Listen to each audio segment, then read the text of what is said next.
Good evening, and welcome to the latest happenings inside our federal machine.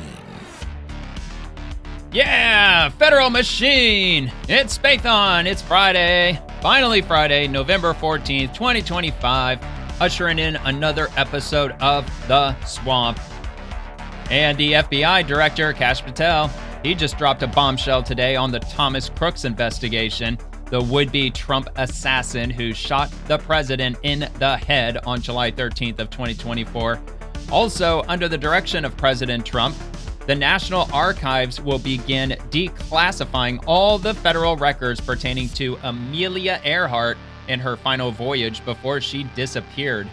The Democrats, they continue their attempt to deflect away from the shutdown disaster they inflicted by pulling Jeffrey Epstein back into the center of conversation. What else is new? We have some updates regarding Jeffrey Epstein, and this time it ain't coming from the Democrats. Also, a federal judge ordered the release of hundreds of violent criminal illegal immigrants the other day, and we have a response to that from the Department of Homeland Security, which may or may not involve a giant middle finger. We have some new trade updates regarding Western Hemisphere countries, including El Salvador, Argentina, Ecuador, and Guatemala. And there's a lot more to get into. I'm just going to dive straight on in, and if you enjoyed the episode, please give the video a quick like if you have a second, and subscribe to the channel if you enjoy the daily updates, and I might just read your comment on the next episode if you decide to drop one. And every article you'll see in the video will be linked in the description below. And just real quick before I get started, this is from last night's episode, a few comments from the Ghost of Thor radio show. Great episode, love the Trump clip at the end. I like that too. That was a pretty good clip, saved that for last with Trump. I'm not sure whose kids they were, but there were a few kids in the Oval Office the other day, and Trump was giving them pins, and I don't know if there was a badge or what. He was giving them like trinkets or whatever. I don't know, but anyway, that was at the end of the episode last night. And then he also says, just started the episode, glad to hear about Antifa. I've been looking into the Epstein emails today. Looks like we're actually getting some real info from that drop. And we do have some info on Epstein tonight, some drama, which may or not be involving the emails that you're referencing. But I plan to spend some time tomorrow making a video on any and all Epstein-related stuff that's come out recently, if there's anything above and beyond what I've seen so far. So I'll be working on that tomorrow. And then also from Floxy, the silly thing is Germany is directly financing Antifa with tax money in the Bundestag. Not familiar with that, but I don't know if that is that Germany parliament or something, I'm assuming. Anyway, so it says it's normal that Antifa slogans are shouted during debates by politicians. Can someone explain to me how this does not make Germany a terrorist regime? Yeah, I think that's a very valid point, especially being that Antifa got its start in Germany right before the Nazi regime took over everything. Or actually, I think Antifa got their start after Hitler and the Nazis and all that bullshit started, because then they take over in the early 30s, in 1932 or something like that. But Antifa got started, I think it was in the late 1930s, but it was in the 30s regardless. But yeah, that brings up a pretty good point, especially if they're financing Antifa. I've not heard about that, but that would not surprise me in the very least. So, all right. So anyway, just going to get straight into the content. FBI Director Kash Patel, Crooks case overview. So we've got some latest information, which he put out. When was this? It was today. It was about 3 o'clock this afternoon, 2:43 p.m. Eastern. So he says over 480 FBI employees were involved in the Thomas Crooks investigation. Employees conducted over 1,000 interviews, addressed over 2,000 public tips, analyzed data extracted from 13 seized digital devices, reviewed nearly 500,000 digital files, collected, processed, and synchronized hundreds of hours of video footage, analyzed financial activity from 10 different accounts, and examined data associated with 25 social media or online forum accounts. The FBI's investigation into Thomas Crooks identified and examined over 20 online accounts, data extracted from over a dozen electronic devices, examination of numerous financial accounts, and over 1,000 interviews and 2,000 public tips. The investigation, conducted by over 480 FBI employees, revealed, here's the big news, revealed that Crooks had limited online and in-person interactions. He planned and conducted the attack alone and did not leak or share his intent to engage in the attack with anyone. So he completely acted alone. I know he was involved in doing commercials for, what was it, BlackRock? I think it was BlackRock, which a lot of people were pointing that out. I'm curious to know, how was that just randomly a thing? That almost seems too serendipitous to actually just be completely unrelated in any way, shape, or form. Not saying that BlackRock was involved directly, just saying that it was just an awful big coincidence that you've got this like massive corporation that's handling $20 trillion worth of assets, and they just own, or they manage, just an absolute behemoth worth of assets. I don't know. It's just kind of funny to me that he just happened to be in some commercial promoting BlackRock. So yeah, I'm assuming that. I mean, look, he didn't say that that the case has been completely closed. So I don't know if it's still ongoing. Sounds like that they've pretty much gotten as far as they want to take the investigation. Not sure if they're going to do any data dump, if they're going to release a whole lot of information, hundreds of hours of video footage. I think a lot of people would really be curious to see some of that. Any of the files, any of the interviews, probably not going to happen. I actually learned somewhere, not sure how true it is, but apparently a lot of the interviews that are done by FBI agents, they don't write anything down. They just memorize it while they're sitting there talking to whoever, and then they write a report as they heard the interview later on. Not sure if that's true or not. I heard that somewhere. I don't know where. So, all right. So that's the latest that we have from FBI Director Kash Patel on Thomas Crooks, the would-be Trump assassin. And by the grace of God, God himself intervened in Trump getting assassinated. I fully believe that, because that was just, it was an absolute divine miracle that that the worst case scenario didn't play out, which, the deep state, most likely the Democrat deep state, they really wanted that to happen on live TV in front of all of us, similar to what we saw with Charlie. They wanted the exact same thing to happen for all of us to see. An act of terrorism, absolute terrorism. Okay, so moving on to DNI Tulsi Gabbard. Beginning today at the president's direction, records related to Amelia Earhart's final flight and disappearance 88 years ago will be declassified and shared with the American people. These records include reports, maps, and other documents tracing Earhart's final journey, her last known communications and location, and the initial search following her disappearance.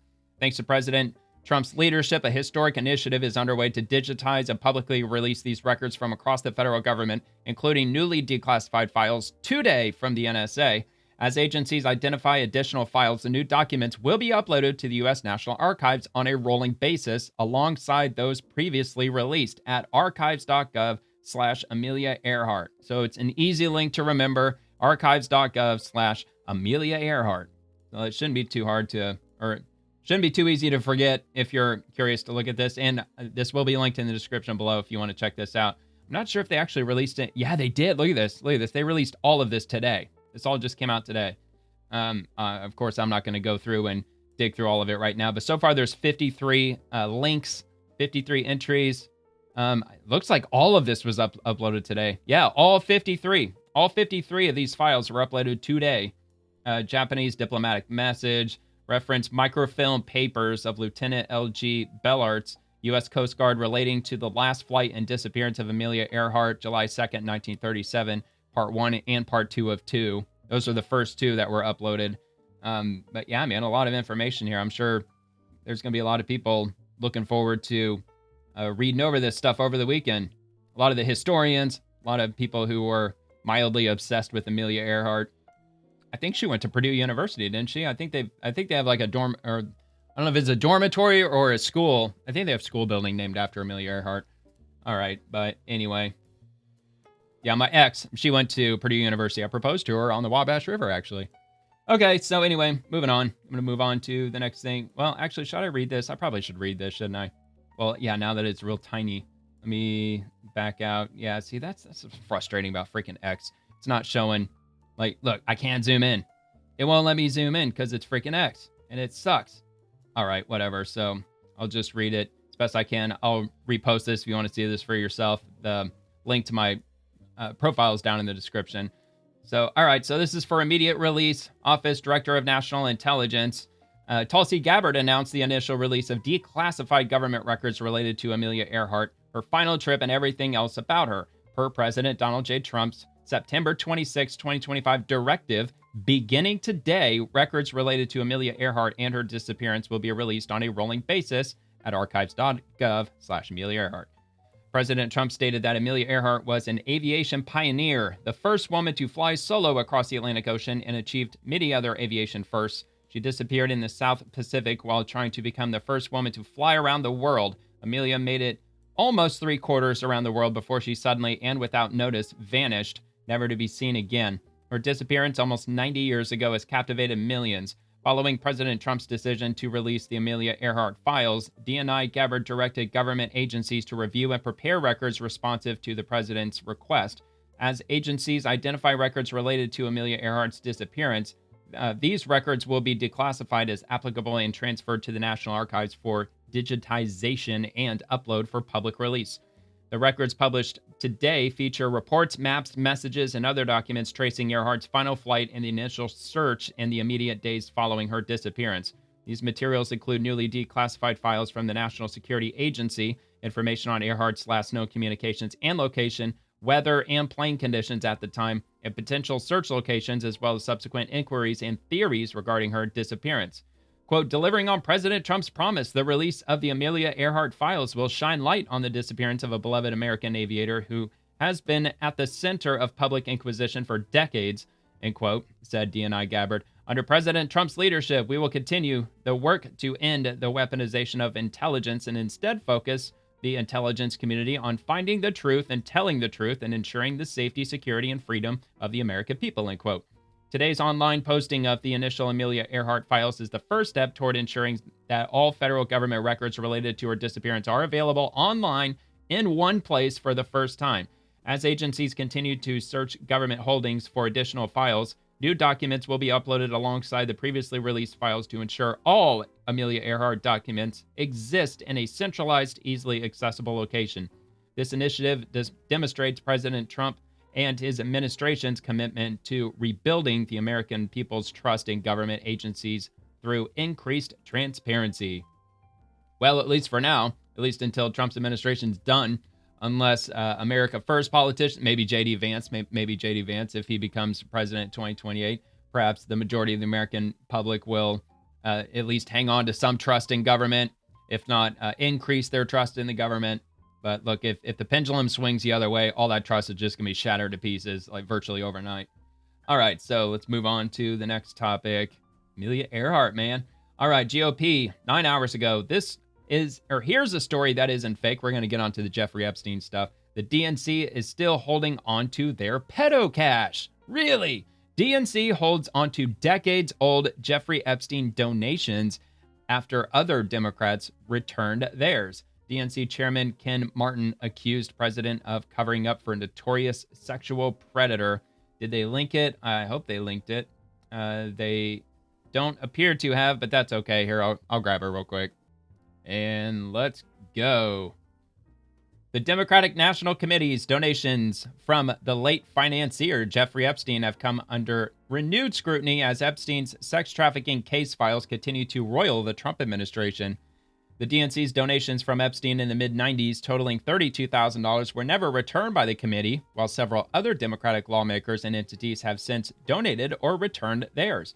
The donations visible in public campaign finance records are back in the spotlight as the DNC relentlessly taunts the administration over Epstein by creating a social media account dedicating to raising awareness about his non-public case files and circulating a mobile billboard about it by the White House.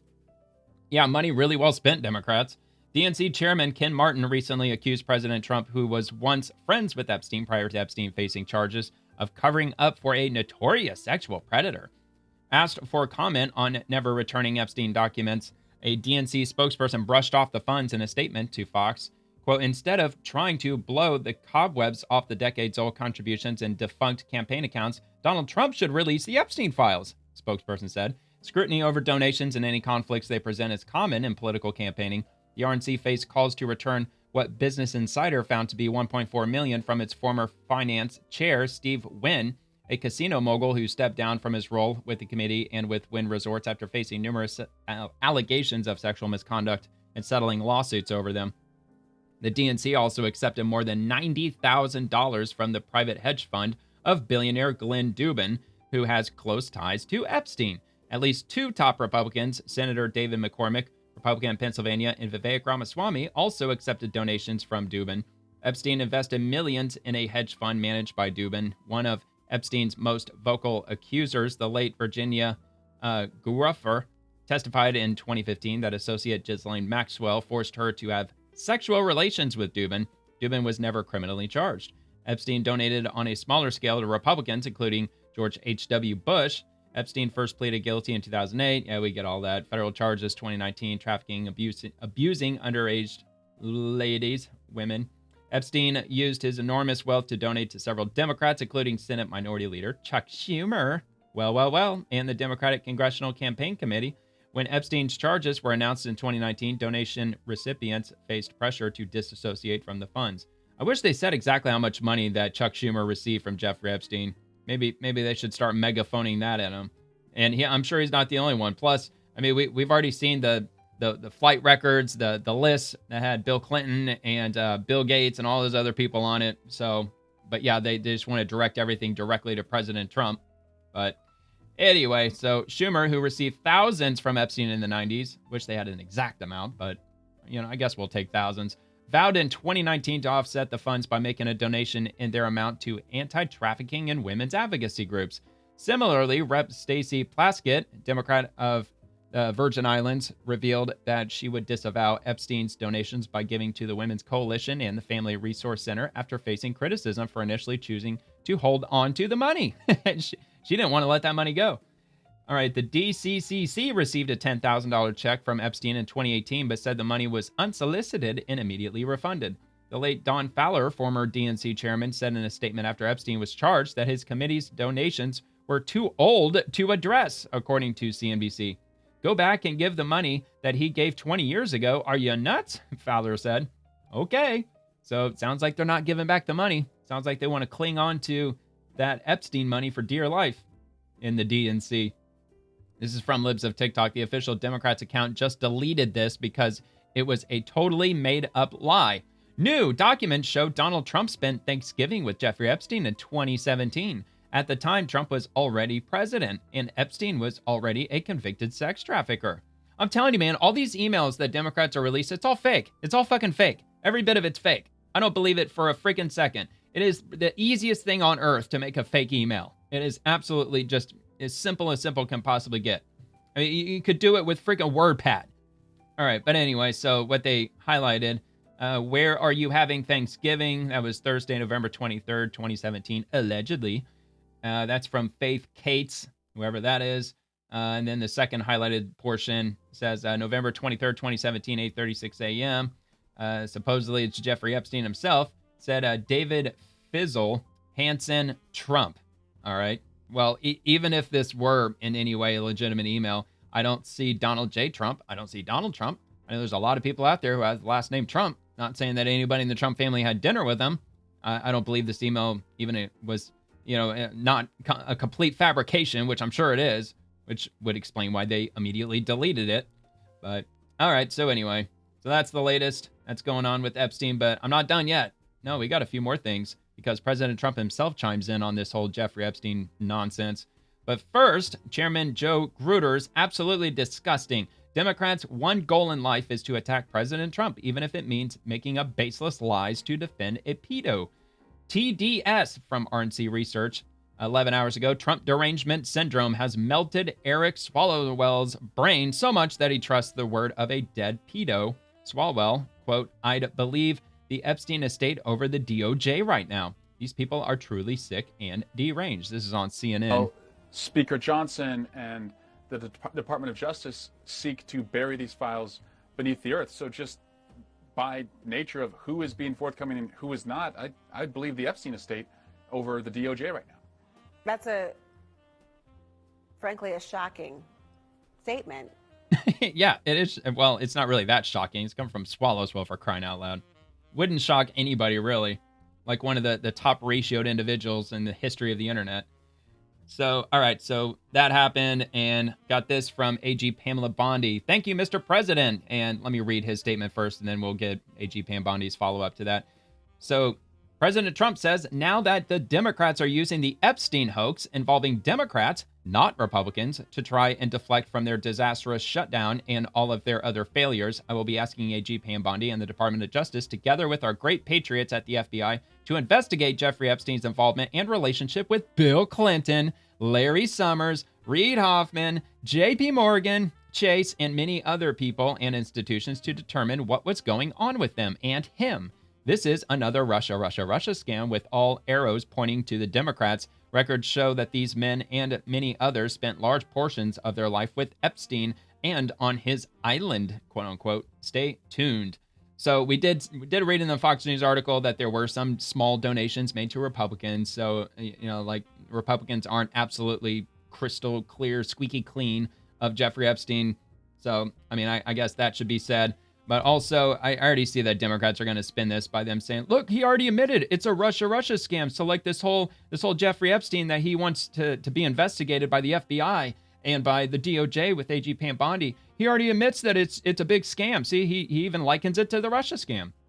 But all right, so anyway, oh wait, hold on here. So this is the response by AG Pam Bondi. Thank you, Mr. President. SDNY U.S. Attorney Jay Clayton is one of the most capable and trusted prosecutors in the country, and I've asked him to take the lead. As with all matters, the department will pursue this with urgency and integrity to deliver answers to the American people.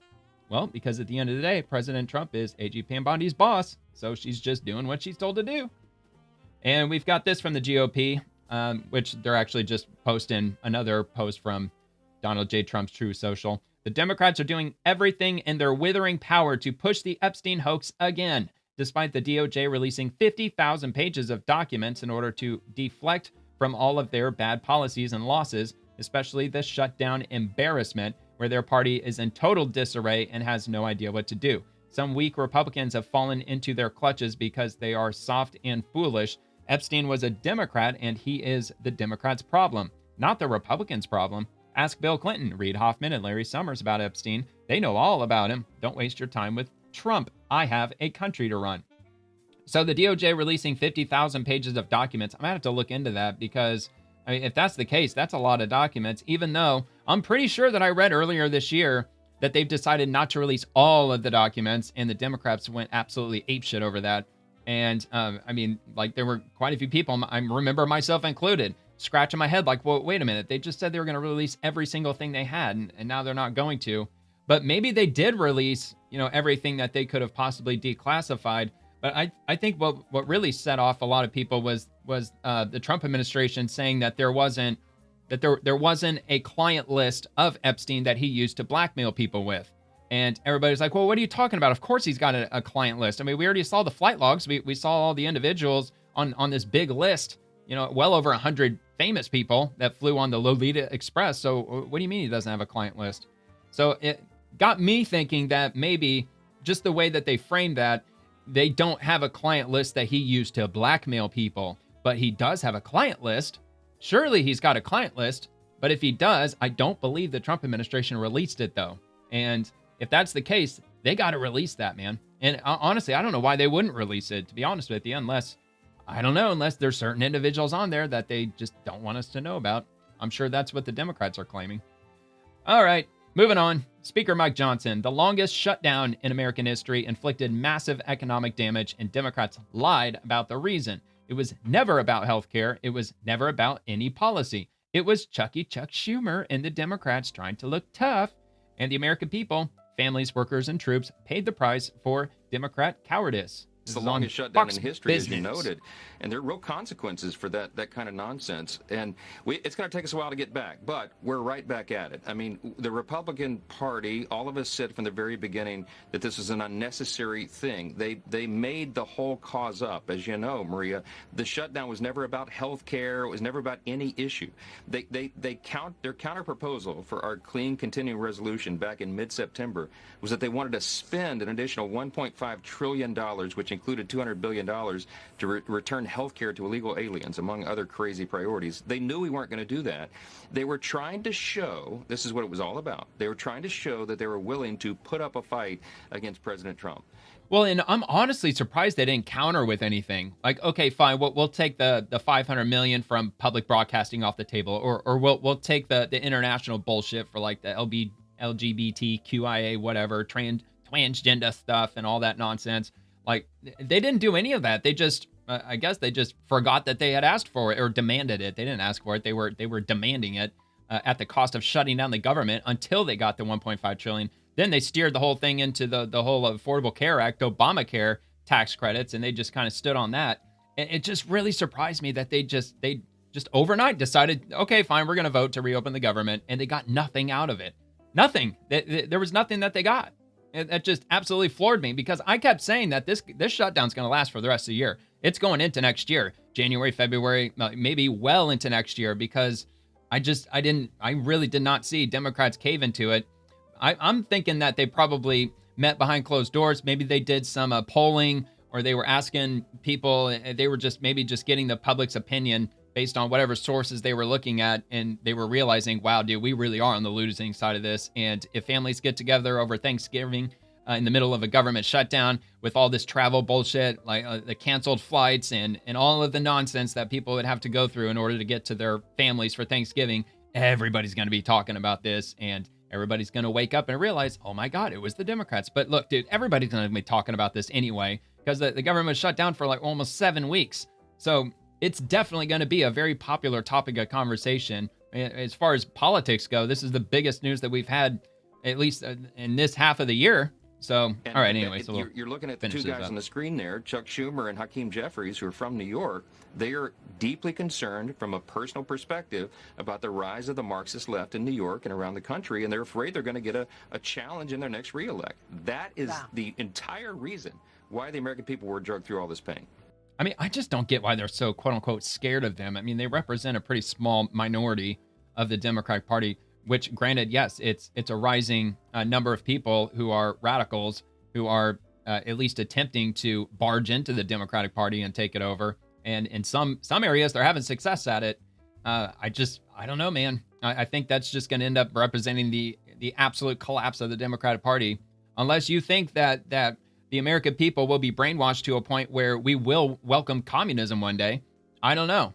I mean, there's certain, like with COVID happening, I won't get all conspiratorial, but I've got my own beliefs as to what happened with COVID and who was really pulling the strings to make that happen. With that happening, with rampant inflation happening under Biden, with all kinds of crazy policies, like double masking and forcing people to get vaccinations, and just the whole thing, just, I don't know, man. It was like I think it was a big science experiment. It was a big test to see how obedient that the American people really could be. And I don't know, man, like with the cost of housing going up, not sure if it's going to go back down. I hope it does. There's just certain levers that they could pull to really wreck our economy in a relatively short amount of time. And I don't know, man. I just don't, but I still don't think that the American people, by and large, are going to buy into socialism or communism if the economy gets wrecked that badly. But I guess only time will tell.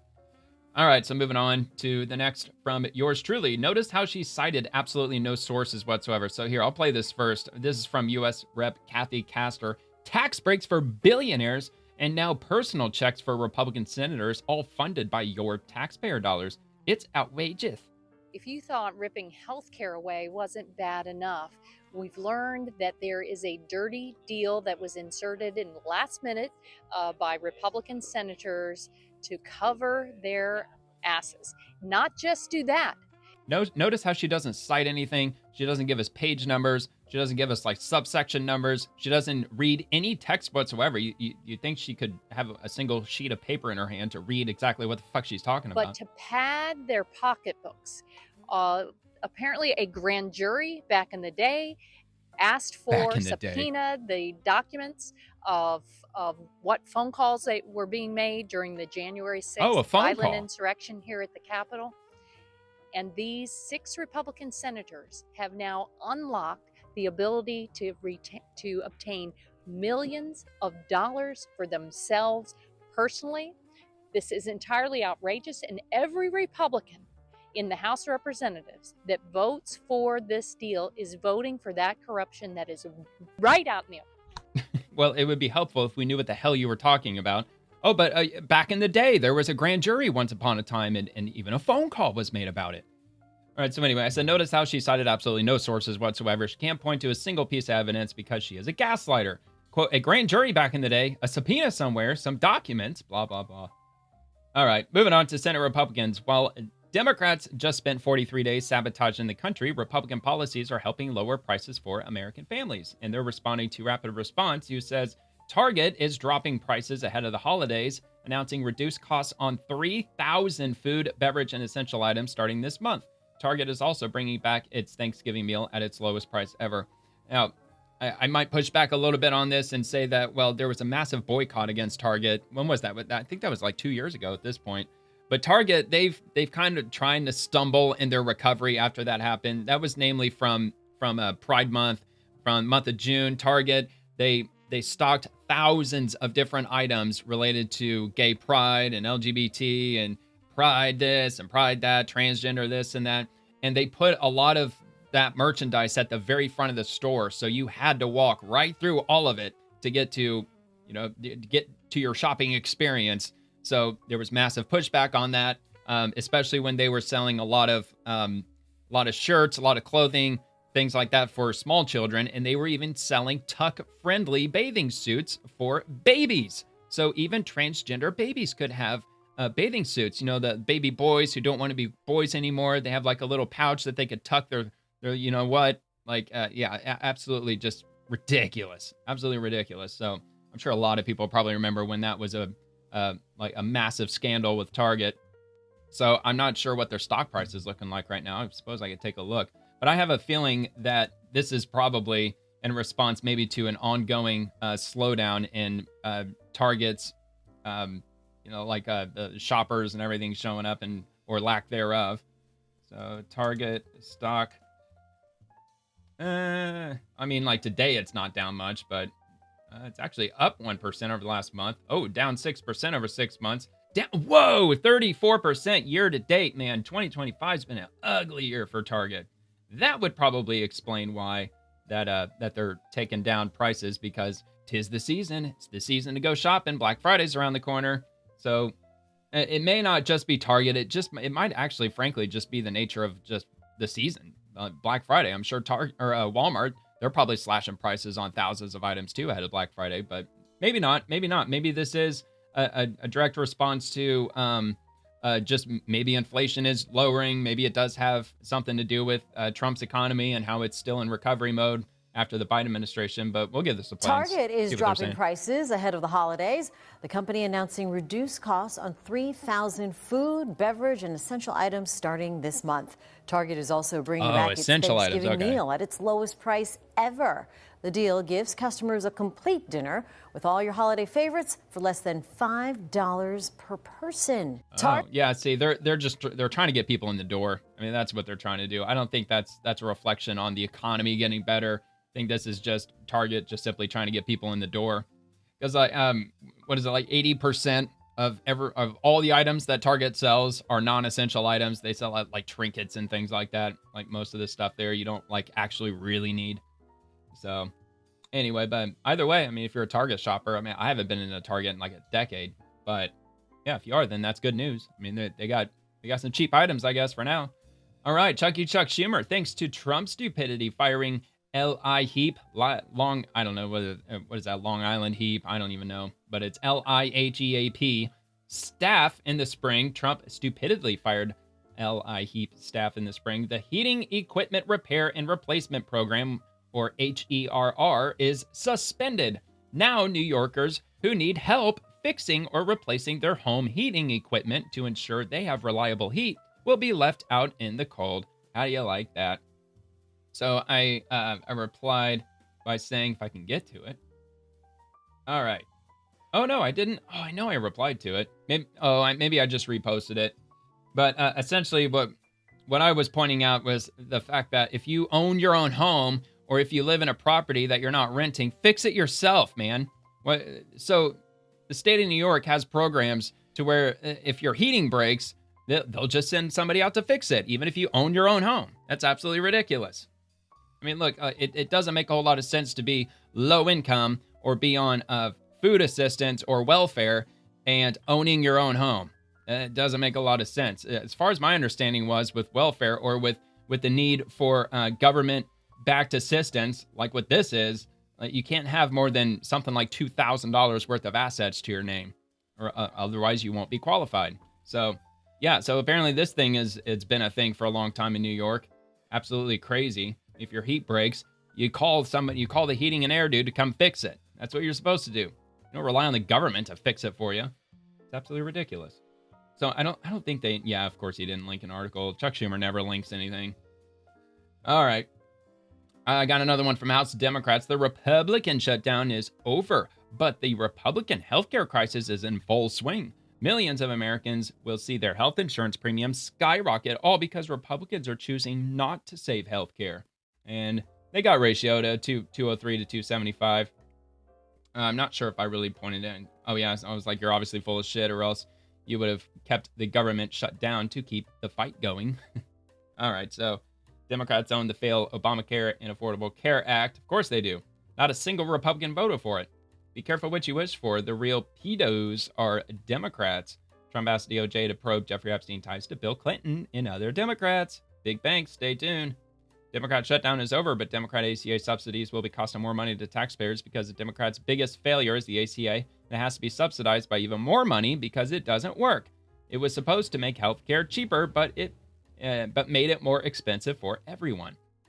Classic Hedgel Marx Cloward Piven strategy. Democrats create a healthcare crisis with Obamacare. You offer the solution in socialized medicine. Socialized medicine does not work. It doesn't. We need to go back to what we had. Open market, competition, keep our doctors, keep our plan. You know, all that stuff that Obama promised that we never got. Obamacare passed with Democrats full in support. Own it, your disaster, Democrats. So, okay. Anyway, we'll move on to Senate Republicans. Biden's COVID bonuses for Obamacare would cost $35 billion a year if they extend it. These bonuses are an attempt to mask the rising cost of healthcare in a system Democrats created by shifting more of the burden to taxpayers. $35 billion a year. Absolutely crazy. And this is from healthcare.gov. Speak of the devil, from 9 hours ago. With the health plan that covers the essentials, you don't have to worry. Discover the different plans available. Enroll today. Hashtag get covered and get peace of mind. Healthcare.gov/get coverage. Yeah, they actually had the gall to post this today. Like, they actually did, like, legit post this. Nobody saw it. I only got one like and one comment, but I just thought that was hilarious. So I was just scrolling through my feeds and just happened to come across healthcare.gov. An advertisement to jump on Obamacare, because it's totally a smart thing to do right now. But I'll link that if you want to take a look at it. Yeah, like you can apply for it. Let me see. I came across something on here. It was something like the history or not history, but like they had an about section on here somewhere. Okay, here it is. About the Affordable Care Act. Probably won't. Of course, it's not going to reference Democrats or anything, I'm sure, but everyone deserves access to affordable quality healthcare coverages and services. Find information about health insurance, health services, access to healthcare, including mental health services, preventative care, and other supportive services. Get your health insurance. About the Affordable Care Act, coverages to care, so on and so forth. The Patient Protection and Affordable Care Act, referred to as the Affordable Care Act, or ACA, of course they don't mention Obamacare, is the comprehensive health care reform law enacted in March of 2010. The law has three primary goals: make affordable health insurance available to more people. The law provides consumers with subsidies, premium tax credits, that lower costs for households with incomes between 100% and 400% of the federal poverty level. Expand the Medicaid program to cover all adults with income below 138% of the federal poverty level. Not all states have expanded their Medicaid programs. Support innovative medical care delivery methods designed to lower the costs of healthcare generally. Yeah, do you think any of that is actually happening? Absolutely, certainly. Number 3 is sure as hell ain't happening. Not by a long shot. And from John Kennedy, we were promised that Obamacare would make our lives better. It only made them worse. I'll say if we learned anything through this intergalactic freak show shutdown. We learned that Obamacare is not working. We were promised if we did it, premiums would go down and insurance would be more accessible. It's been neither. We were promised our lives would be better. Our lives are worse. We need to fix it. Just extending the status quo is like putting fresh paint on rotten wood. Now, how are we going to fix it? Well, we're going to vote on revising Obamacare exchanges here before Christmas. We need to put together a proposal that looks like somebody designed it on purpose. Well, look, frankly, Republicans should have been working on this for like 15 years. There's got to be something that they have up on the shelf somewhere, their counter proposal to Obamacare, or at least something put together in the event that Obamacare, not if, but when it completely blows up in the Democrats' faces. I mean, I have a hard time believing that they don't have something, at least something to, at a minimum, get started with regard to debating over it. And this is from RNC Research. President Trump is fixing Democrats' broken health care. And it goes on to say Pennsylvania Democrat Senator John Fetterman just exposed his own party's failure on health care. Democrats designed the Obamacare subsidies to expire and now expect Republicans to fix the mess. Since taking office, President Trump has been working to repair their broken system, lower drug prices, and put innovation first for hardworking Americans. And RNC Research, John Fetterman blows up Democrats' lies about the expiration of Obamacare subsidies. And Fetterman, okay, so this is a quote, so I'll just play it out. To people that are watching, it's like the Democrats, we designed these to expire at the end of the year. This wasn't something the Republicans are taking. It's like, that's how we designed this. Well, yeah, it is. It's exactly, if he's talking about the most recent, well, the whole thing, they designed the entire freaking thing. But yeah, they certainly designed the latest tax credits because it was passed by Joe Biden back in 2022, and they're due to expire. What is it, the end of either November or the end of the year? Maybe it's the end of the year. It might be the end of the year that they expire. But regardless, they are definitively expiring at the end of this year. The 3-year extension on the COVID Affordable Care Act tax credits, or whatever they called it. All right. U.S. Southern Command on November the 10th, at the direction of Secretary of War Pete Hegseth, Joint Task Force Southern Spear conducted a lethal kinetic strike on a vessel operated by a designated terrorist organization. Intelligence confirmed that the vessel was involved in illicit narcotics smuggling, transiting along a known narco-trafficking route and carrying narcotics. 4 male narco-terrorists aboard the vessel were killed. The vessel was trafficking narcotics in the Caribbean Sea and was struck in international waters. So we got another one. I think this is like number 19 or 20. Oh man, it blew up immediately, right at the beginning. Bam! Oh yeah, nobody could have survived that. Completely engulfed in flames. Coming to a stop.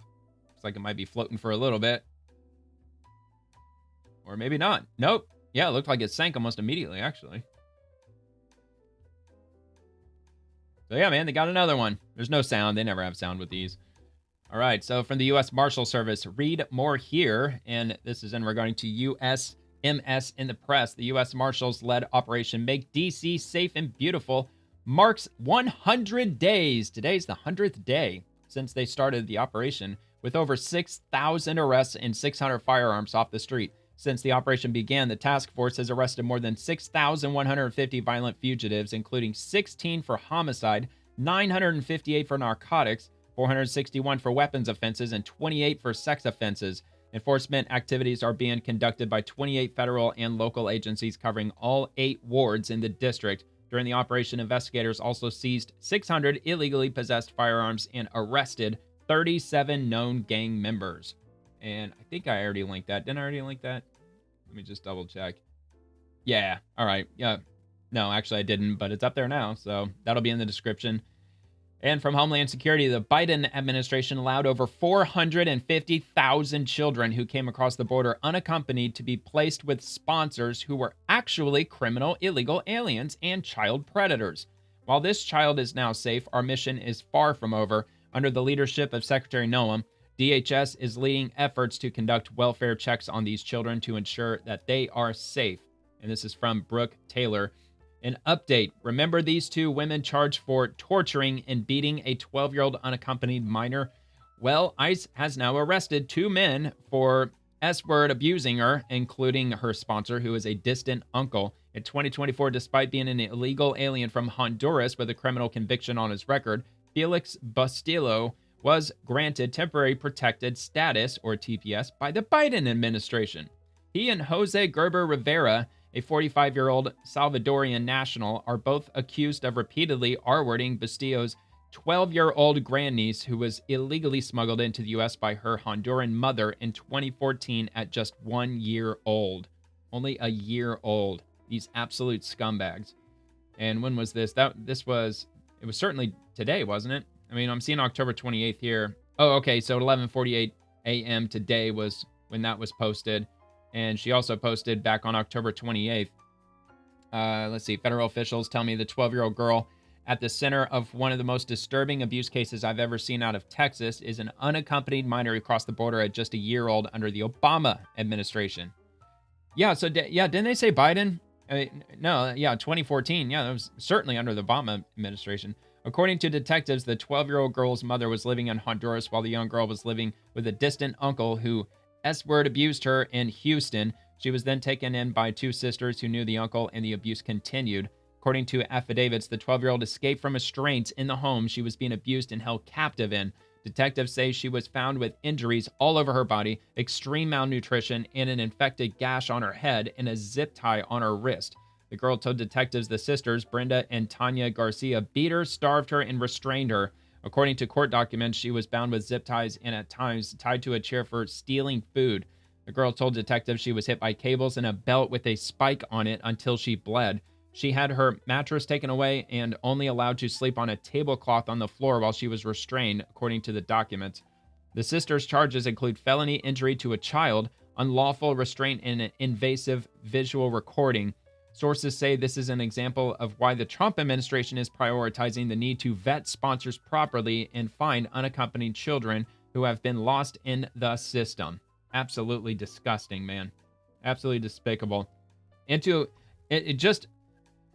Having to imagine the fact that there are hundreds of thousands of immigrant children who are still missing.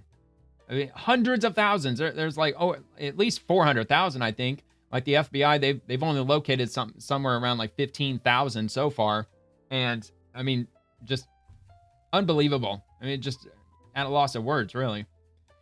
And from Homeland Security, womp womp, cry all you want. These criminal illegal aliens aren't getting released. Like clockwork, violent rioters have arrived at the Broadview ICE facility to demand the release of some of the worst human beings on planet Earth. Get a job, you imbecilic morons. This is on News Nation. We are being told to stay back. We're going to follow those rules, of course, but you can see that this really is a stressful situation. Some of those officers back there taking those protesters. Every last one of these people are obstructing. That fell off during the arrest. That's 8 years in prison, by the way. Seeing or up to. People push back from the law enforcement officers. We spoke with some protesters earlier who were very frustrated with local police officers as well as state police officers, what they feel like as being helping the ICE officers. And of course, this arrest happening right here as we speak. And you can hear the crowd screaming shame and shame. But of course, yeah, what else is new? That's all they got. All for the protection of the people, which is why we have seen these designated protest zones actually put in place.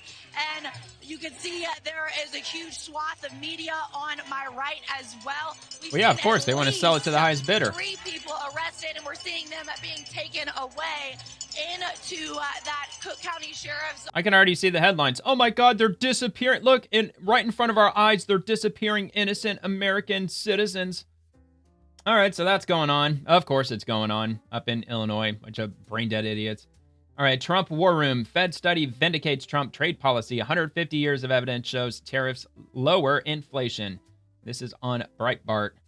And let's see, the Fed study vindicates Trump trade policy. 150 years of evidence shows tariffs lower inflation. Not increase inflation, it lowers inflation. A sweeping new analysis of tariff policy spanning 150 years suggests that the economic establishment may have fundamentally misunderstood how tariffs affect prices and employment, a finding with profound implications for understanding President Donald Trump's trade policy and the proper response by the Federal Reserve. Researchers at the Federal Reserve Bank of San Francisco examined major tariff changes from 1870 through 2020 across the United States, the United Kingdom, and France. Their conclusion challenges the conventional wisdom that dominated economic policy debates in recent years. When countries raise tariffs, prices actually fall, not rise. Quote, we find that a tariff hike raises unemployment and lowers inflation, the authors Regis Barchinon and Ayush Singh write in their working paper released this month. This goes against the predictions of standard models whereby CPI inflation should go up in response to higher tariffs. The finding arrives at a politically charged moment, as the Trump administration has implemented tariff increases averaging 18% on U.S. imports in 2025. Mainstream economists warned of a significant inflationary spiral. The Federal Reserve officials have repeatedly said they have hesitated to cut interest rates because they expect tariffs to push up prices. More recently, several Fed officials have said that they think the central bank should not cut interest rates further due to what they believed would be inflationary pressures from tariffs. But the historical evidence suggests those concerns may have rested on shaky theoretical foundations and not backed by evidence. The tarifflation story was upside down. The researchers' approach was ingenious. Rather than trying to parse recent decades of limited tariff variation, they exploited massive swings in tariff policy across centuries, using these shifts as a natural experiment to understand cause and effect. The key insight came from American political history. Throughout the 19th century and into the 1930s, Republicans and Democrats held fundamentally opposite views about tariffs. Republicans, representing industrial interests in the North, favored high tariffs for protection. Democrats, representing the agricultural South, opposed them as harmful to farmers and consumers. This partisan divide created something economists rarely find: quasi-random variation in policy. When recessions hit, the political response to higher unemployment depended on which party was in power, not on any consistent economic logic. Republicans would raise tariffs to protect their constituents. Democrats would lower them for the same reason.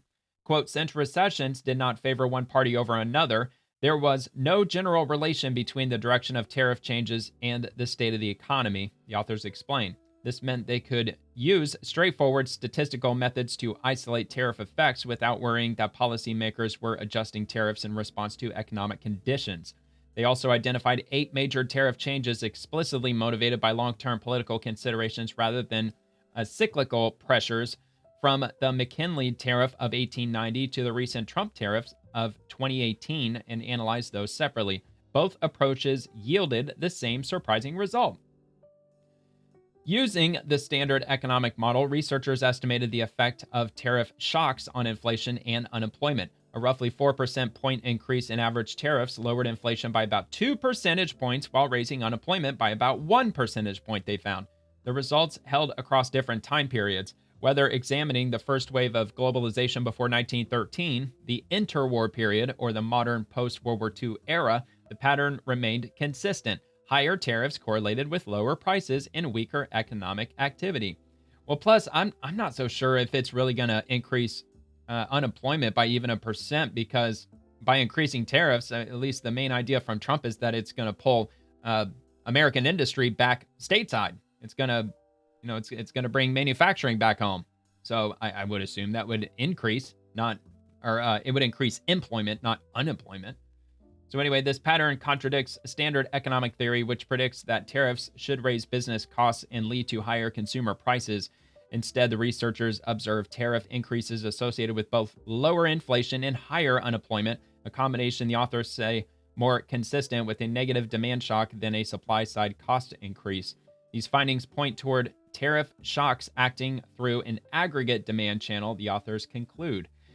However, the researchers do not identify the specific mechanism. They note that when tariffs increased, stock prices fell and market volatility spiked, which could reflect uncertainty, dampening economic sentiment, but they stop short of proving this is what actually happens. Alternative explanations remain plausible. Tariffs could strengthen domestic workers' bargaining power, raising wages and reducing firms' hiring at the margin, while foreign competitors simultaneously cut prices to maintain market share. Distinguishing between these competing mechanisms would require examining wage dynamics and sectoral pricing patterns, data the paper does not analyze. And it looks like it goes on quite a bit from there. It's quite a lengthy article, but it's on Breitbart. It'll be linked if you want to check that below in the description. I'm sure it's going to be the only article that starts with Breitbart.com, because down in the description, YouTube doesn't display the entire link. It only displays like the first part of it. So all you got to do is look for Breitbart, and that'll be the one. All right. And yesterday, President Donald Trump announced breakthrough trade deals with El Salvador, Argentina, Ecuador, and Guatemala, allowing greater and more streamlined market access in some of America's most critical strategic partners in the Western Hemisphere. This is from the White House 11 hours ago. And let's see what we've got. Fact sheet. And we've got it linked right here at the whitehouse.gov. And they're delivering on reciprocal trade. Today, President Donald J. Trump announced breakthrough trade deals with El Salvador, Argentina, Ecuador, and Guatemala, allowing greater and more streamlined market access in some of America's most critical strategic partners in the Western Hemisphere. The deals secure commitments on economic and national security issues to strengthen supply chains and trade partnerships in the region, deepening bilateral trade and investment cooperation to provide American exporters with unprecedented access to markets in Central and South America. The deals will help U.S. farmers, ranchers, fishermen, small businesses, and manufacturers to increase U.S. exports to and expand business opportunities with these trading partners. Today's announcements underscore the administration's unwavering commitments to fair and balanced trade at every opportunity to protect and strengthen our economic and national security. So, El Salvador, non-tariff barriers, regulatory requirements, U.S. exports, accepting vehicles and automotive parts built to U.S. motor vehicle safety and emission standards, and accepting FDA certificates, prior marketing authorizations for medical devices and pharmaceuticals. Let's see. Non-tariff barriers, agricultural products, and agricultural exporters not being restricted. Cheese and meat terms. Argentina, let's see. U.S. goods, certain medicines, chemicals, machinery, information technology products, medical devices, motor vehicles, agricultural products. And it looks like, let's see, with Guatemala, facilitating digital trade, refraining from imposing digital service taxes or other measures that discriminate against U.S. digital services or U.S. products distributed digitally. Let's see. They've committed to protect internationally recognized labor rights. Guatemala will prohibit the importation of goods produced by forced or compulsory labor and strengthen its labor laws and their enforcement. Well, that's always good. Ecuador, let's see, they committed to adopt and maintain high levels of environmental protection. They're improving forest sector governance and combat illegal logging and fully implement the obligations of the WTO agreement on fisheries subsidies. And key goods sectors, tree nuts, fresh fruit, pulses, wheat, wine, distilled spirits, fully eliminate a variable tariff on many agricultural products. Yeah, so it goes on a bit from there, and that'll be linked also, of course. And move into U.S.-China Commission. New report reveals China's toolkit to enable sanctions and export control evasion at an industrial scale. Check this out, see where this goes. Oh my God, dude, this is going to be really long. So yeah, it's definitely going to be linked in the description. Executive summary. Let me see if I can just read the first paragraph, see if that'll give us anything. All right, so let's see. Introduction. Let me make this a little bit bigger. Yeah, here we go. It's a little bit better. I don't want to lose it. Here we go. China is facilitating Russia, Iran, and North Korea's ability to evade and withstand economic embargoes, financial sanctions, and export controls through increasingly sophisticated mechanisms, undercutting unilateral and multilateral efforts to rein in these countries' destructive, destabilizing behavior. More broadly, China's commercial relations with these countries provide vital sources of revenue and access to goods that mitigate the impact of U.S. and multilateral economic sanctions. Russia's war of aggression against Ukraine, Iran's funding of terrorist organizations and proxy groups, and North Korea's military buildup and state-sponsored cybercrimes are all possible in large part due to the assistance from Chinese actors in skirting sanctions and mitigating the impact of export controls. So key concepts in economic statecraft, it talks about the trade embargoes, financial sanctions, primary money laundering concern, secondary sanctions, and export controls, and dual-use items, foreign direct product rule, China's known evasion toolkit includes barter trade, direct clearing in RMB, which is, payments in renminbi, not familiar with that, rather than dollars, euros, or yen. Okay, so using different types of currency. Alternative payment and clearing networks, cryptocurrency, shadow fleet, complex money laundering networks, and so on. Tactics for export control evasion, including direct sales, transshipment through China, Hong Kong, shell company buyers, technology transfer, and local production. Yeah, and it goes on from there. It's a hell of a long read, but it's on uscc.gov. If you want to take a look at that, that's the U.S.-China Economic and Security Review Commission.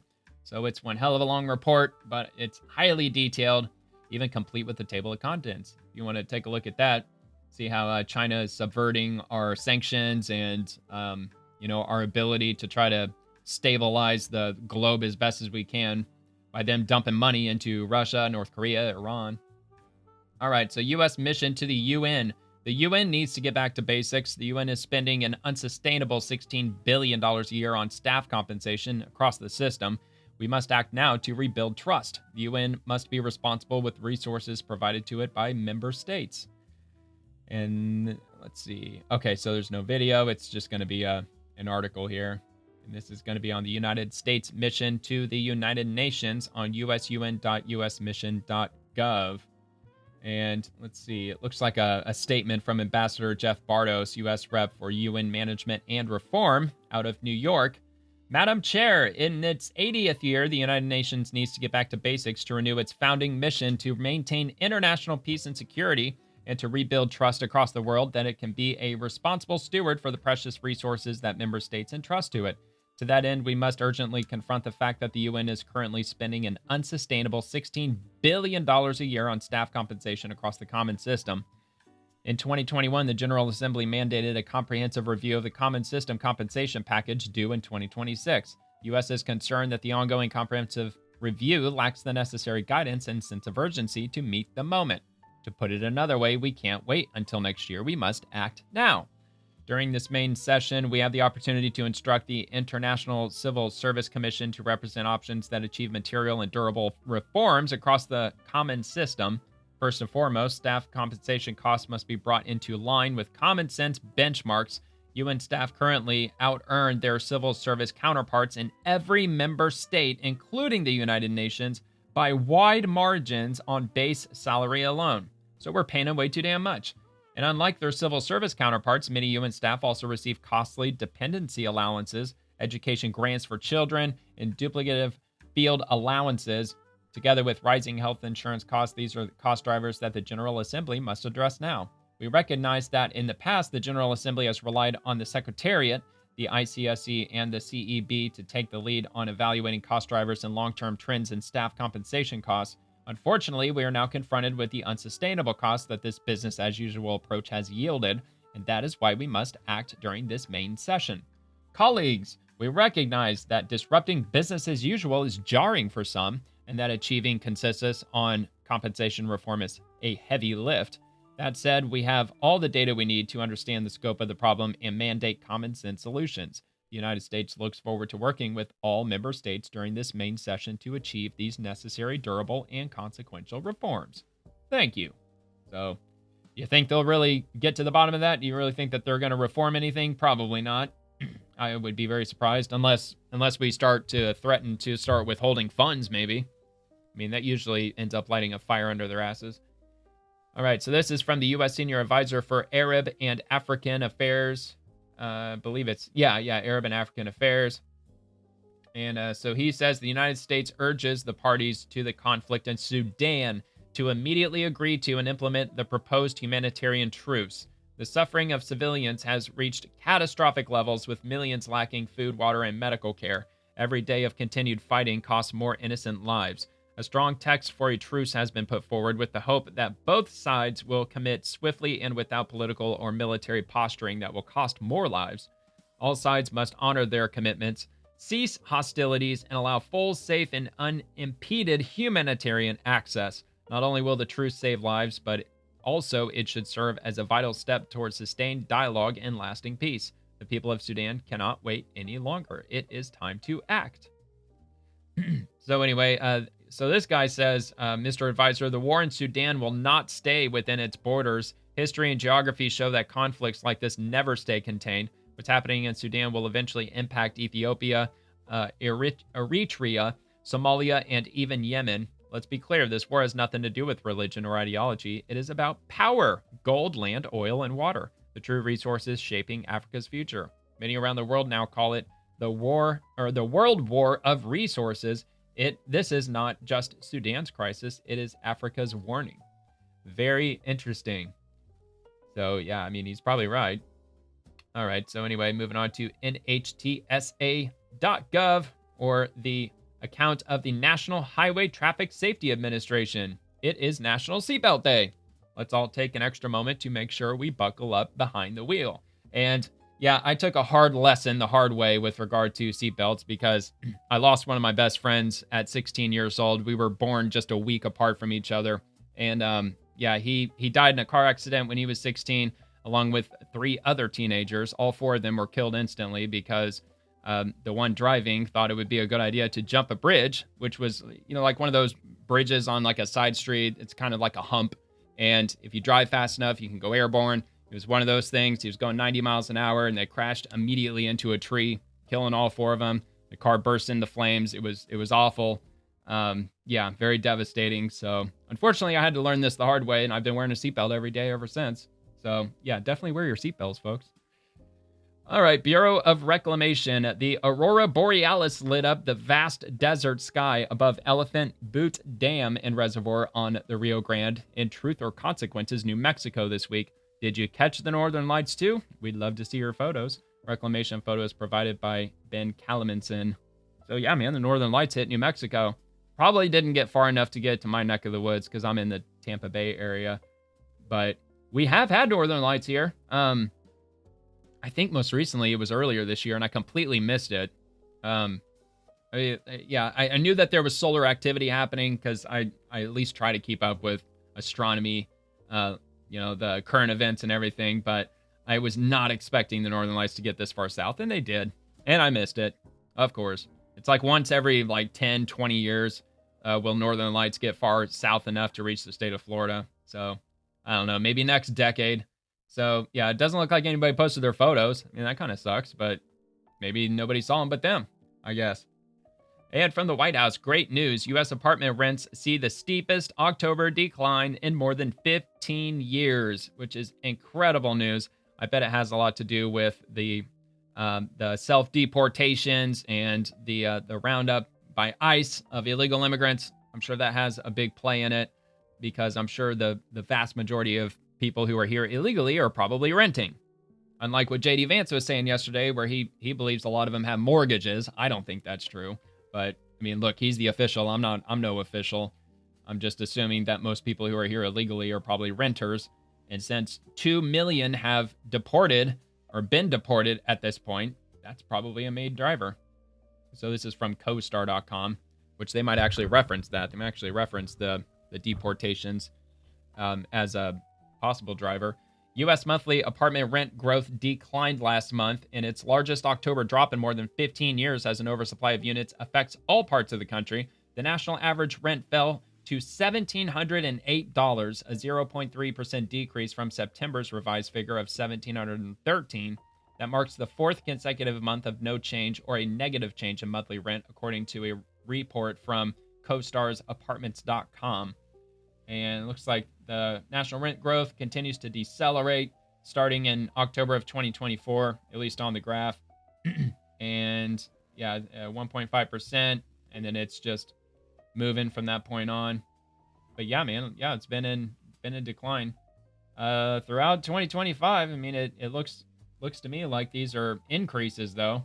But even if it's on the decline, I mean, it's in a good direction. I mean, a lot of people would love nothing more than to finally see some relief on rent costs, because $1,700 is just, it's fucking rough, man. It's absolutely brutal. 3 of the 5 steepest monthly rent reductions over the past 15 years occurred this August, September, and October. So I mean, look, according to this graph, it looks like it's on the increase. So maybe it'll keep accelerating. maybe we'll start seeing real numbers, man. Could the average rent actually, I don't know, drop below 1,500 or drop down to 1,000 or something?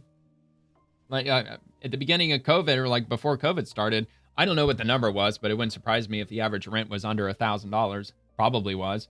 It was probably under $900 maybe. So apartments rent growth typically follows a seasonal pattern with acceleration in the spring and a slowdown in late summer and fall, apartments.com said in a report. Since 2022, elevated supply levels nationally have turned that deceleration into outright decline each fall. Annual rent growth slowed to 0.8% according to the report. That's down from 1.5% at the beginning of the year. While many markets have moved past peak supply, a substantial inventory overhang continues to weigh on rent growth across the country. National rent reduction. All U.S. regions posted declines in rent in October, with the West leading the country with a 0.5% month-over-month decrease, followed by a 0.28% slide in the South, 0.24% drop in the Northeast. Rents in the Midwest declined 0.18% in October. So yeah, man, it's good news. Even if it's barely, if it's not even a full percentage point, I mean, a downward direction, hell, I'll take it. Even if it's just that little, at least it's heading down and not up. And we'll head to Undersecretary of War, Elbridge Colby. He says South Korea has now committed to spending 3.5% of its GDP on defense as soon as possible. It is America's first non-NATO treaty ally to commit to the standards set by President Trump at the Hague summit. The ROK is proving it is truly a model ally for Americans.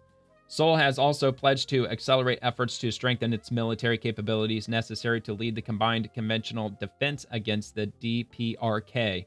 Seoul is stepping up to shoulder the collective burden in ways that put our storied alliance on a firmer and stronger footing. And I will link that if you want to check that out in the description.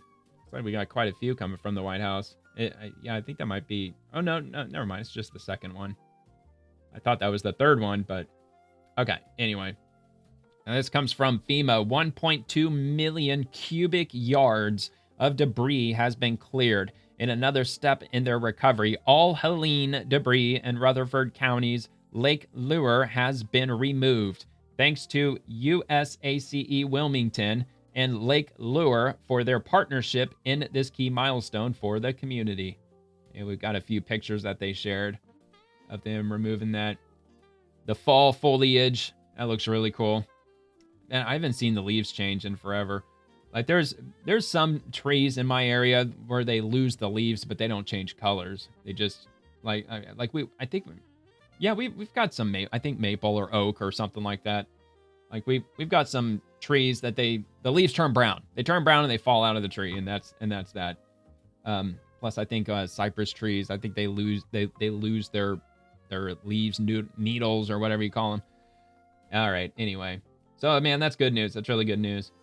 U.S. Copyright Office. The U.S. Copyright Office, they're fully operational following the reopening of the federal government. I thought I'd point that out. It's just another one of those accounts that just disappeared when the government shut down, and now all of a sudden I'm seeing U.S. Copyright Office stuff just posting now because the government is open again. And this is from U.S. Central Command. This week, the Civil Military Coordination Center, CMCC, worked with an international organization that cleared debris from a major road critical to the flow of humanitarian aid in central Gaza. This video shows clearing operations on Salah al-Din Road along a key north to south logistical route in Gaza. More than 40 nations and international organizations at the CMCC are coordinating to deliver and distribute commercial goods and aid to Gazan civilians. Over the past week, international partners have delivered a daily average of nearly 800 trucks worth of aid, an increase from a daily average of 600 trucks in prior weeks. The timely delivery and distribution of humanitarian assistance is critical to Gaza's stabilization and progress towards peace. Let's check this out. Probably no sound. It looks like drone footage. But I believe they show bulldozers and heavy equipment just moving stuff out of the way. Dude, they absolutely obliterated this area, man. It is just, there's not a single building, at least not on this block or in this neighborhood. But of course, the progressives and the those types of people, they'll say that the entirety of Gaza looks like this. There's not even one single building left. It's far as the eye can see. All right, so that's that. Just some footage showing that they're just clearing out this main road here. And yeah, man, it's going to take years to clean up. Take a very long time. But fortunately, like they said, they have, like, how many countries was it? 40. There's 40 different countries that are going to be involved in cleaning it up. They're going to rebuild the hospitals and all that stuff, all like public services and everything. All right, St. Louis Fed. Weekly spot prices for Brent and West Texas Intermediate crude oil decreased to $64.30 and $60.87 per barrel, respectively, in the week ending November 7th. For spot prices from EIA Gov on a weekly, monthly, or annual basis, see Fred, which I will link that. So in this graph, it starts right at the beginning of the Biden administration, coincidentally, January of 2021, and it ends like, what was it, like last month, I think, or like the beginning of this month, perhaps. But the latest date on here is July, but then it goes on a little further. So it's current up to like maybe a month ago or so. But yeah, anyway, yeah, Biden administration spiked like absolute crazy. And we definitely remember that. So it was in 2022. I couldn't remember if it was 2021 or 22 when we got gas prices up to like $5-6+ a gallon. So it was definitely during this period, right smack in the middle of the Biden administration. This is from Homeland Security, an absolute hilarious meme of Governor Newsom and his catastrophe. Governor Newsom press office, sign up today. Sign up today for, Kristi Noem's dog obedience school. She'll treat them as good as she treats brown people. Of course, they got to play the identity politics card because that's often the only card they have to play, which is like the most ridiculous looking meme. Like, well, what the hell is this like hand grip? It's like absolutely ridiculous. You think to make it meme a little better, you should have at least put her finger on the trigger. Fucking idiots. So yeah, I was looking at this for a couple of minutes. There's like a lot of hidden gems in this thing, man. Of course, like the $7 gas prices. They got the wind turbines. They got the hills on fire. Of course, the train to nowhere. Then they've got SpaceX fleeing California and Chevron's fleeing California. Forced vaccinations. They had the checkpoints set up. Trash is littered all over the place. There's the dude in a ski mask. Crime being out of control. And I'm sure there's others that are in here now leaving California, of course. Like the exodus, because California's population is in decline, as far as I know. And of course, these ribbons. Loves Illegal Immigration Award. Destroyed California Award. Governor of the State of California. So yeah, I think if I looked closely enough, you might be able to point out a couple of other things that they've thrown in here. But yeah, man, actually did a bang up job on that one. All right, from the White House. Huge. The NRF is forecasting holiday sales will grow between 3.7 and 4.2% above last year's holiday season. The first time we'll exceed $1 trillion in sales for the holiday season. I don't know where the hell everybody's getting their money from. I don't know if this includes the middle class. I'm sure it does. I just don't know where everybody's getting their money from. Actually, as a matter of fact, I think I left a comment to that effect. Yeah, increase in spending among the middle class. With all that record debt out there, record credit card debt, record mortgage debt, record student debt, record auto loan debt, and etc. But anyway, yeah, so there's a lot of comments where people are happy to see it. I think there were a few comments that I read earlier that were pushing back against it, saying like more or less similar to what I was pointing out. Like, dude, like where's everybody getting their money from? Is it all like buy now, pay later? Is everybody going to be using like Klarna and Afterpay and all that shit? I don't know, but NRF, which is the National Retail Federation, they expect robust spending during the holiday season. Retail economic perspective, consumer spending remains a bright spot in a stop-start economy.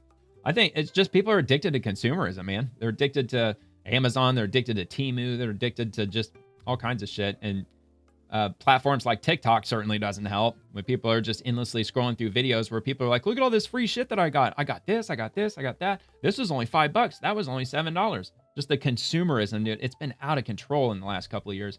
Actually, probably made much worse through COVID when everybody was just locked up in their houses doing nothing but scrolling on Amazon all day.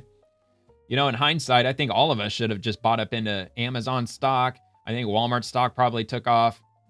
Just pretty much any kind of retail company during COVID just probably absolutely exploded. All right, so from the U.S. Department of Labor, Make America Skilled Again. The Pell Grant expansion through the president's Working Families Tax Cut will allow families or Americans to use funds to pay for skills training and access high-paying jobs. Pell Grants for trade schools. The Pell Grants are the nation's primary federal financial aid program for students from low-income backgrounds. Unlike student loans, these grants do not need to be repaid. Traditionally, Pell Grants have been available only to students enrolled in longer-term degree or certificate programs. New legislation passed by Congress in the summer of 2025 on July the 4th expands Pell Grant eligibility to include shorter-term training programs. Beginning July 1st, 2026, eligible earners will be able to use funds for programs that lead directly to good jobs, particularly in the fields such as information technology, healthcare, and skilled trades. So again, starting July 1st of 2026, I know it's definitely something to mark your calendar for, especially if you're a young adult and you're looking at a possible future in the trades. This would be the time to start looking into what you want to get into. I wouldn't jump into, if it were me, I don't think I would jump into any trade programs just yet. I would definitely wait for this to open up because, like they said, the Pell Grant, you don't have to repay it back, or you don't have to repay it. So, that'd be a good time to jump in, or at least enroll. I'm sure, maybe you can't enroll yet because we're still in 2025, but yeah, I mean, as soon as open enrollment starts up, I jump in immediately because I bet there's going to be a big surge of people jumping into the trade schools just because of this alone, because of the Pell Grant now being available. I mean, I believe isn't it like $5,000 a year, or it's like 3,000 a semester or something. It's not a small amount. It's a pretty sizable amount, the Pell Grant. All right, Scott Turner. Under the Biden administration, competitive funds were auto-renewed 90% of the time, whether by laziness or ignorance. Millions of dollars were given to groups with no accountability. HUD is opening up competition to support solutions, not slush funds. 90% of homeless care projects auto-renewed under Biden. And he also posted this. It's time to let the status quo go. The Trump administration is ditching the homeless industrial complex that has failed our most vulnerable and ushering in monumental reform to deliver real results. And I've mentioned this a few times on this show that California spent, I think it was like $24 or $26 billion on the homeless situation, which if you break it down to each and every homeless person in California today, not going back to when the program started, but as of today, it still breaks down to like $130,000 for every single homeless person. That's how much money they could have given every single homeless person in California today. That's how much money they spent on homelessness. And over the last several years, homelessness has only gotten worse in California, which proves that money ain't gonna fix it. So let's check this out. The Biden administration spent more than $12 billion on HUD's Continuum of Care, or COC program. The COC is the largest federal program giving relief to the homeless. Yet despite this spending spree, homelessness rates skyrocketed. These numbers tell a clear tale of a homelessness industrial complex that was failing. That ends today. If a policy is bad, all the money in the world can't turn its failure into success. Could not be more correct. First, which is the policy that motivated smoking the drugs. Biden administration spending, is a Sorry, bad YouTube. policy. Housing that wasn't me. asserts that solving homelessness requires permanent housing with no strings attached and no real accountability. It ignores the root causes of homelessness, like mental illness and drug addiction. It provides seemingly endless taxpayer dollars to warehouse homeless populations with no way out. That's why we're reforming this program. $600,000 I'm happy units. to announce $3.9 billion in competitive grant funding through our latest COC competition NOFO, or Notice of Funding Opportunity. This NOFO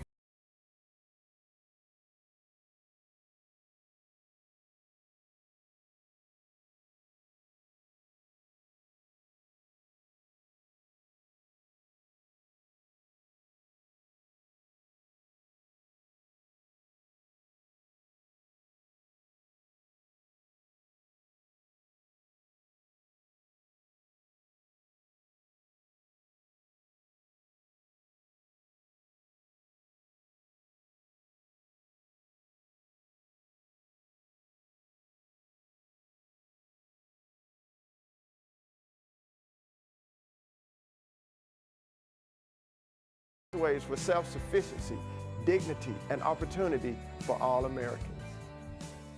Well, in those with the mental illnesses, depending on how severe their mental illness is, there's not really much you can do other than institutionalize them, which they've gotten rid of those over the last several decades.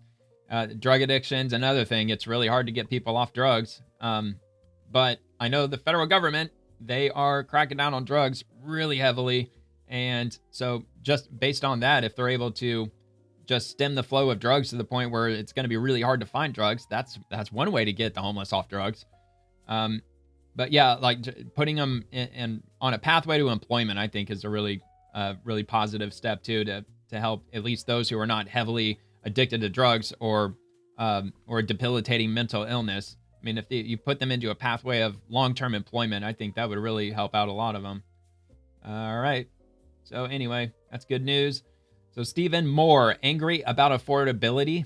Why are prices so high? Blame Joe Biden. Inflation rate by president. Trump 1.0, no inflation. Biden, runaway inflation. Trump 2.0, inflation coming down. So did he link a source? Yes. So this is from the Bureau of Labor Statistics. And so on the side, it's annual inflation rate by a percentage. And this is the timeline starting from January of 2017 and ending in September of 2025. So yeah, man, inflation was pretty much the status quo under Trump's first term. And it's a little bit higher than it was before. But I mean, hell, dude, we just got out of the Biden, catastrophe. And yeah, it peaked up at 9%. And depending on what you're looking at, like food prices, I think inflation went significantly higher than that. I mean, at some points, it probably went up 20, 25%, I guess, depending on what you're looking at. But overall, yeah, I guess it is the Bureau of Labor Statistics. They say it went up to 9%. All right, so Robert F. Kennedy Jr., the Maha movement, has no better friend in Washington than Susie Wiles, who has supported every effort to end the chronic disease epidemic and restore health freedom to every American. A small number of chaos agents are now targeting Susie out of ignorance or malice. Let's focus on our extraordinary achievements to date and the monumental work that still needs to be done. I refuse to be distracted. Let's build our coalition instead of splintering it. I think so he goes on to say, and regarding my long-term friend Stephanie Speer, Stephanie, like many former Democrats, myself included, drank the Kool-Aid of Trump derangement syndrome. Like me, she had a come-to-Jesus moment during the 2024 presidential campaign when we got to see the campaigns in action from front row seats and realized the real threat of dictatorship in America wasn't President Trump, but a heartless technocracy controlled by the deep state DNC. President Trump has no more committed loyalists than Stephanie Speer. There you go. From Secretary Kennedy. It's good. That's good to hear. Good to hear from DOW Rapid Response. We are back to our war fighters and the American taxpayers. This is what we did during the government shutdown. Let's take a look at this. Hello, see what they everyone. Did during the I'm shutdown. Pentagon Press Secretary Kingsley Wilson, and welcome back to the Department of War's weekly situation report.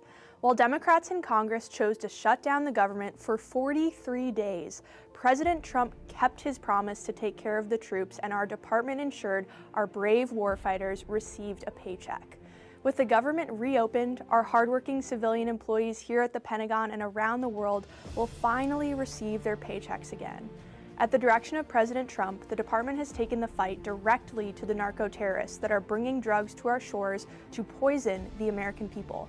This week, the Gerald R. Ford Carrier Strike Group entered the Southcom area of responsibility from European waters to help with the ongoing campaign against the narco-terrorists in the region. Oh, wow, that's cool. Over the I didn't know last that 2 happened. months, the department has conducted numerous lethal kinetic strikes on vessels operated by designated terrorist organizations in our hemisphere that were smuggling illicit narcotics.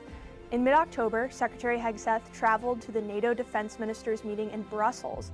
The secretary met with NATO Secretary General Mark Rutte and other NATO defense ministers. While there, Secretary Hegseth said it best, "You get peace when you are strong, and the world is seeing that we have a peace president."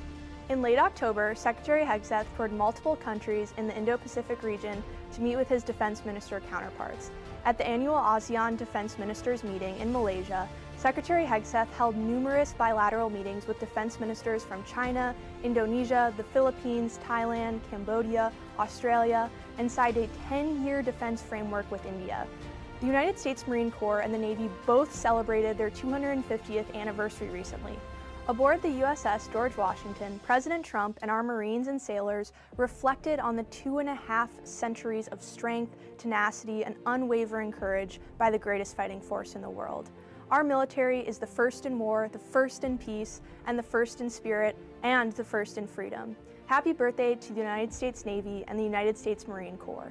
Lastly, on behalf of the Department of War, I want to wish all of our beloved veterans a belated Happy Veterans Day. Your sacrifice, bravery, and devotion have stood as a wall between our freedom and the fiercest of adversaries. The price you have paid is one we will never forget. Thank you to every veteran for your service. We are forever grateful. That's all we have for you this week. Thanks for watching. God bless you all, and God bless this great country we call home. Yeah, come to think of it, I don't think that they had released any of these. They used to do these videos every Friday, and more often than not, I would play it on my Friday episodes, so it looks like they're back. And yeah, man, even though the government was shut down, Department of War, they were still hard at work. Secretary Doug Burgum, California governor's radical green energy policies are not just hurting Californians, they're driving up average gas prices across the country. Here's how. And he's got a thread. California's reckless policies are causing refineries that supply nearly 1 in 5 barrels of the state's fuel to close. That is 18% of the state's refining capacity gone. And by the way, Secretary Doug Burgum, he's Secretary of the Interior, in case you weren't sure. So, and then he goes on to say gas in California now averages $4.67 a gallon, over 50% higher than the national average. Dude, it's been that high like most of my freaking lifetime, it seems. In some countries, it's close to $6. These extreme prices are skewing the national average higher for everyone. Instead of fixing the problem, California governor pushed more regulations, capped refinery profits, and made it harder to drill or refine. Now California is importing fuel from India and South Korea while sitting on abundant resources in the state. It's hilarious, man. You almost can't make this shit up. However, look, if they're just going to sit on it, it's there to be tapped sooner or later. So I guess if they're going to sit on it for the next 100 years, I mean, that maybe could be beneficial down the road. Who knows? This isn't a fluke. It's a result of failed policy. Joe Biden's Energy Secretary Granholm said California can show the rest of the nation how it is done. His EPA chief said that the rest of the country can learn from California. No thanks. Amen. Electricity in California costs 240% more than it does in North Dakota. Inflation has cost the average California family over $38,000. This is the model the Biden administration wanted for the rest of the country. Yeah, dude, that's absolutely what the Democrats want for the entire country. They want us to suffer because, you know, like climate change, dude. You just have to, like, you don't need to use electricity because it's bad for the earth. All right, so anyway, not under President Trump. The Interior is working nonstop to reverse the damage done by the Green Dream and restore affordable energy for all Americans. We are bringing energy production back home, lowering costs, and putting Americans first. American energy dominance in action. And this looks like average gas prices by Big Blue Sky on Visual Capitalist. This is as of November 18th of 2024. So if this is accurate, then it looks like gas in my state has gone up because it's been about a week and a half maybe since I've seen the gas prices, and it was like $2.71, at least locally to me. But yeah, if it's hovering at $3.12 on average, then it might have actually gone up in my area. But yeah, dude, California $4.46, Alaska $3.50. I mean, California is by far more expensive than anybody. The left coast is always the most expensive, it seems. Because they have gas taxes on the state level too, don't they? I think they do. All right, so I believe he actually, yeah, so he links an article to Fox News. I'll link it in the description, but I'm pretty sure he shared the point of it, and probably won't get a whole lot more out of the article, but it'll be there. All right, so U.S. Department of Energy. Speaking of the energy, DOE announces $355 million to expand domestic production of critical minerals and materials. This is big news. very good news because China, they're working on cutting off the rest of the world from obtaining rare earth minerals, at least rare earth minerals that are in Chinese hands. And as of today, China refines and they process and they refine 90% of all rare earth minerals on the planet. And I believe the statistic I read was that 70 or 75% of all rare earth minerals flow through China because they've got leases. They have land leases all over the world. They've got them all over Africa, all over South America.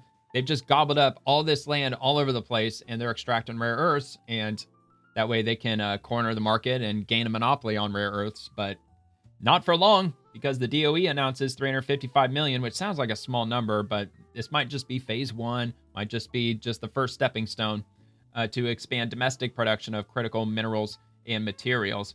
The U.S. Department of Energy today announced $355 million for 2 notices of funding opportunities issued by DOE's Office of Fossil Energy to expand domestic production of critical materials essential for advancing U.S. energy production, manufacturing, transportation, and national defense.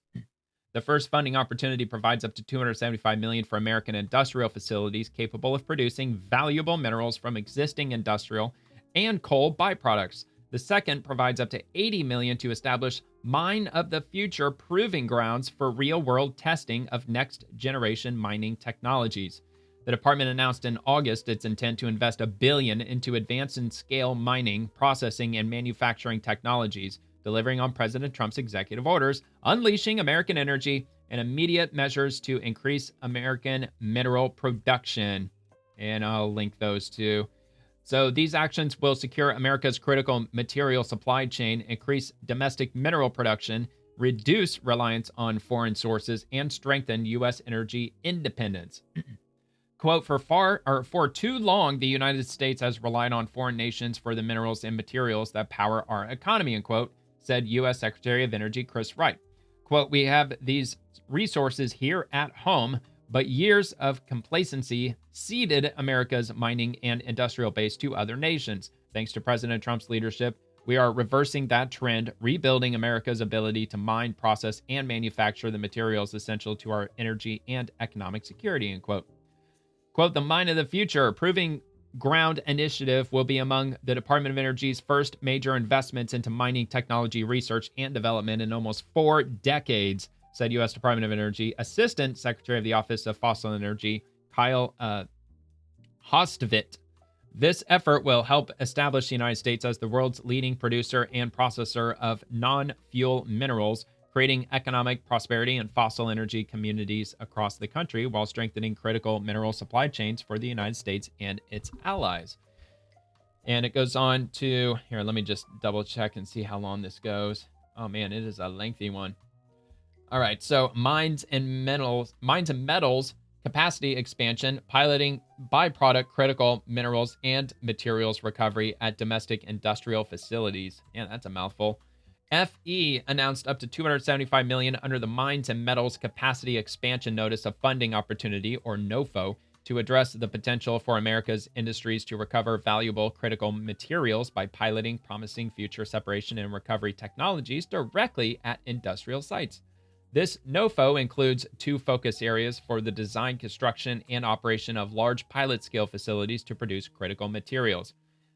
Coal-based feedstocks, advancing and accelerating demonstration of critical material production using coal-based resources as feedstocks, and industrial byproducts and wastes, open to all U.S. industry sectors that produce market-ready materials where industrial byproducts and or wastes can be a source of crucially needed critical materials. These pilots will demonstrate the feasibility of recovering critical minerals from existing American infrastructure and industrial activity, reducing waste while building new domestic supply chains for high-value materials. Read the complete NOFO here. Mine of the Future Proving Ground Initiative. FE also announced up to $80 million under the Mine of the Future. Here, let me just pause here just for a second. Where did this pop up? Okay, so it popped up right here. Let me just grab. All right, so it's going to be under netl-exchange.energy.gov. That's what it's going to appear down in the description. All right, so Proving Ground Initiative, NOFO, which supports DOE's broader Mine of the Future initiative to accelerate technology commercialization and increase the competitiveness of domestic mining operations. Field sites are essential for minerals and mining stakeholders to test innovative technologies under real-world conditions. Awards made under this NOFO will not only develop mining proving grounds, but also support R&D projects that accelerate technologies past laboratory and or bench scale to testing and demonstration in a field scale setting, an essential step to de-risk commercial adoption of these new mining technologies. Projects selected under this initiative will also create opportunities for hands-on workforce training to prepare the next generation of American miners and engineers to operate advanced mining systems safely and efficiently. Read the complete NOFO here. All right, I already linked it, so yep, that'll be linked. Let's see, the application deadline for both NOFOs is December 15th of 2025 by 5 p.m. All righty. And we'll head on down to the next one. I think I'm getting close to the end. So, U.S. Department of Education. Once again, we're seeing the consequences of an education system that has let our students down. Our mission is to equip them with the skills and confidence to have a successful future. So almost 1 in 5, that's 18% of first-year students at UCSD this year could not pass Algebra 1. That's 8th grade math. The last I checked, that's 12, 13-year-old kids. And that's compared to just 6% of students who failed to meet the same benchmark back in 2020. That we is knew crazy. It was a problem then. And this is showing us just how bad it has gotten. So almost 1 in 5. It's bad. Yep, COVID really fucked shit up, man. It was not good. It was bad. That was a bad idea. It was a really bad idea to lock shit down and do like school from home and all that crazy ridiculousness. So yeah, it's gone up way much. So, but the Republicans, they control the House. I know they have a majority in the Senate, so I'm sure that they're going to need 60 votes unless they nuke the filibuster. If they can do that, maybe they can wipe out the federal Department of Education and finally hand education down to the states fully. That would be nice. Do you think that the Republicans are actually going to do that? Probably not. I would not be the least bit surprised. All right, CBP, have you ever seen over 350 bricks of cocaine? No? Watch this. CBP officers with DFO San Juan inspected cargo which arrived from Santo Domingo, Dominican Republic. They initiated an intrusive examination leading to the discovery of 152 bricks of cocaine. Anomalies in a second container led officers to conduct a further intrusive examination where they found 200 more bricks of cocaine. This is wild.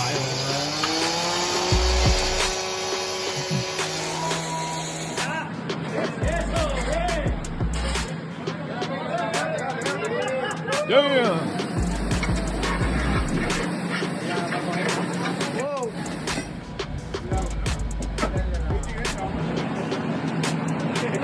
They thought they were so smart. Ooh, that's a lot of drugs, man. I feel you would not want to be that truck driver. That's for damn sure. So, all right. That is all that I've got for this episode. Finally, Friday. We're into the weekend. And actually, I've got the entire next week off of work. It's the first time that I've taken a full week off of work in like 5 years.